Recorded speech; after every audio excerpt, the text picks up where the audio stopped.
Welcome back to C&C Farm. Today, guys, I am bringing you homemade barbecue sauce. This is my favorite recipe. So let's get started and I'm going to show you how to make it. So today we are making my favorite go-to barbecue sauce. This is a knockoff Sweet Baby Ray's. And the first ingredient is going to be a full 24-ounce bottle of ketchup. And all you're going to want to do on all these ingredients is just combine them all in a pan on the stovetop. Feel free to double this recipe. This recipe, I've also canned it with success by just following another barbecue recipe and using that timing to process. All right, so we've got the 1 bottle of ketchup. We're going to add a 1/4 cup of brown sugar, a 1.5 tablespoons of Worcestershire sauce,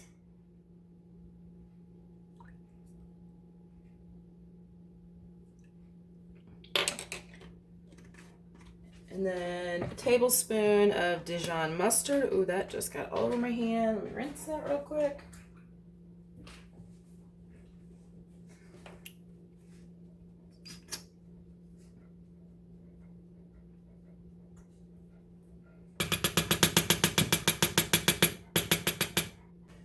Now we're going to add a 1/4 cup of apple cider vinegar.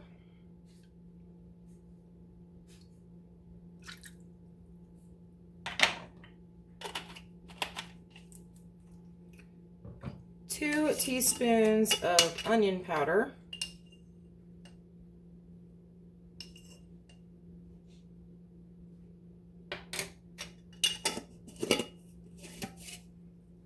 A teaspoon of black pepper.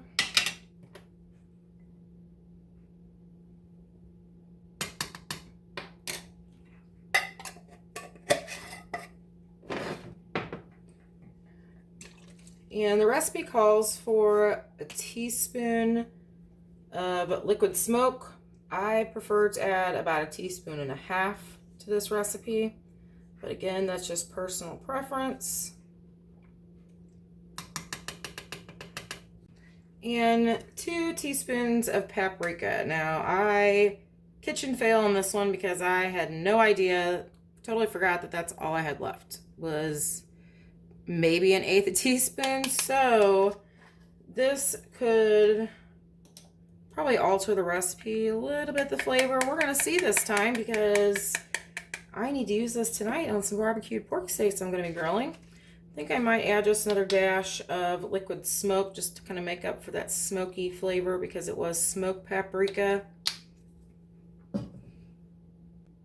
Now you're just going to want to simmer this on medium-low.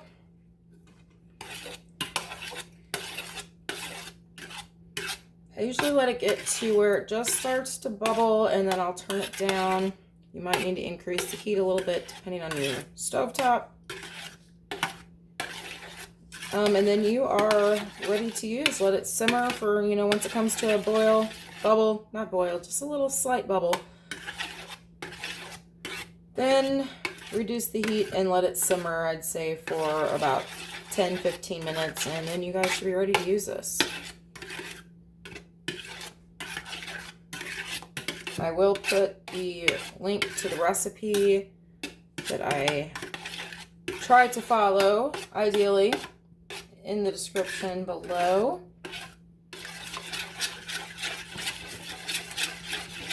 Yep, all right, I've got it all combined. So we are going to just let it come to a little bubble and finish up cooking. All right, this is ready to go. I'm gonna go ahead and turn it off. And now at this point, if you are going to use it, you're good to go. You can also let this cool and store it in an airtight jar in the refrigerator for up to 3 or 4 days. This is a great recipe. I highly recommend it. And I did give it a little taste test. You really can't tell the paprika is missing, although it does give it, that added boost. So I will definitely be adding that to my shopping list. But until next time, everyone, thank you for watching, and everyone have an awesome day and stay safe.